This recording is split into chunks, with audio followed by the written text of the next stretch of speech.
Bonjour Frédéric, c'est Bonjour. plutôt jaune la une des journaux. Oui, et c'est une consécration pour un mouvement social quand il commence à entrer dans les revues de stratégie, prélude peut-être au livre d'histoire. Alors pardon de revenir encore au mouvement des Gilets jaunes, c'est vrai qu'on en parle beaucoup, mais il s'agit quand même C'est l'actu.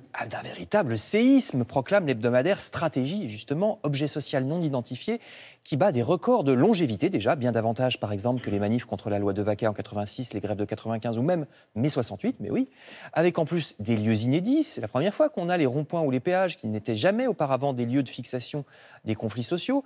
L'autre originalité, c'est qu'on a tous vu venir ce mouvement et qu'on n'a pas fait grand-chose. En effet, ça fait des années que, dit le magazine, que tout le monde peut constater à quel point la colère couve chez ces Français qui ont l'impression qu'on ne s'intéresse pas à eux.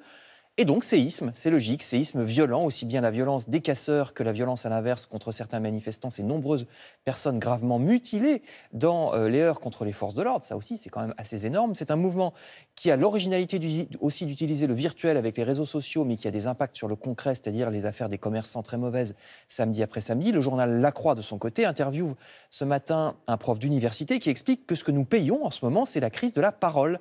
Depuis des années, la communication a remplacé la véritable parole, dit-il. On ne se rend même plus compte à quel point nous sommes envahis par une parole technocratique, abstraite, rigidifiée, déconnectée du réel. Je cite, une communication appauvrie, ce qui explique que le mouvement des Gilets jaunes redonne finalement la parole à des gens qui ne la prenaient plus, nous dit cet article de La Croix. Alors justement, il est question de communication politique ce matin dans le Figaro ou dans Libération, et au plus haut niveau, puisqu'il s'agit du président de la République, qui a donné une interview à plusieurs journaux où il dit qu'il appelle de ses voeux un débat permanent et que finalement, c'est pas si mal que les Français reprennent le contrôle. Selon le Figaro, Emmanuel Macron estime que le mouvement des Gilets jaunes signifie qu'il faut que le gouvernement accélère les réformes pour que les Français voient plus rapidement les bénéfices. Mais ces déclarations présidentielles suffiront-elles, se demande Libération, puisque 66% selon un sondage des Français estiment que le chef de l'État n'a pas changé son attitude depuis le début du mouvement et que pour 78%, il est même un président autoritaire. Or, n'oublions pas qu'il y a bientôt des élections, les européennes, à la fin du mois de mai, et par conséquent une campagne électorale pour laquelle Emmanuel Macron s'inspire de Nicolas Sarkozy, croit savoir le Figaro.